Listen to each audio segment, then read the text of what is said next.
यवतमाळ वाशिम लोकसभा मतदारसंघाचे खासदार संजय देशमुख यांनी अलीकडे ठाकरे गटातून शिंदे गटात प्रवेश केला। त्यांच्याबरोबर 5 असे मिळून 6 खासदारांनी बंडखोरी केली होती। आज मुंबईवरून खासदार अविन सावंत यांचे पिय खासदार संजय देशमुख यांच्या चिंचोली येथील निवासस्थानी दाखल झालेले आहेत। तुम्ही कशासाठी आलेले आहेत? सुप्रीम कोर्टाची नोटीस होती ती त्यांना सुपूर्द करण्यासाठी आम्ही आज यवतमाळमध्ये आलेलो आहोत। जे 6 बंडखोर खासदार शिंदे गटात विलीन झाले ते कुठल्या कायद्याने झाले, त्यांना पक्षांतर बंदी कायदा हा लागू होतो आणि लोकसभा अध्यक्षांनी त्यांना ज्या प्रकारे मान्यता दिलेली आहे ती बिलकुल चुकीची आहे आणि त्याच्या विरोधात आम्ही कोर्टामध्ये सर्वोच्च न्यायालयात गेलेलो आहेत।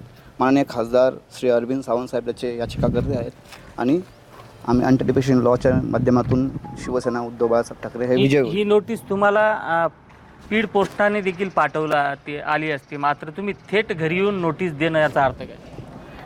स्पीड पोस्टाने कधी कुठे राहून जातं, कागद हरवतो, कागद हरवू नये म्हणून आम्ही स्वतः आलो। काय नेमकं त्या नोटीसमध्ये? त्या नोटीसमध्ये त्यांनी त्यांचं म्हणणं म्हटलं पाहिजे। 31 तारखेला सुनावणी आहे, त्या संदर्भात त्यांच्या वकिलामार्फत किंवा त्यांनी स्वतः येऊन सुप्रीम कोर्ट सर्वोच्च न्यायालयामध्ये त्यांनी आपलं म्हणणं मांडलं पाहिजे असं त्या नोटीसमध्ये आहे। 31 ऑगस्टच्या आत या 6 ज्या बंडखोर खासदार आहेत शिंदे सेनेत दाखल झालेल्या सर्व खासदारांनी सुप्रीम कोर्टात हजर राहून आपलं म्हणणं मांडण्याचं त्या नोटीसमध्ये निर्देश असल्याचं ठाकरे गटाच्या पदाधिकाऱ्यांकडून सांगण्यात येते। संजय राठोड, साम टीव्ही न्यूज, यवतमाळ। महाराष्ट्रातील सर्व बातम्यांचे विश्वासार्ह व्यासपीठ,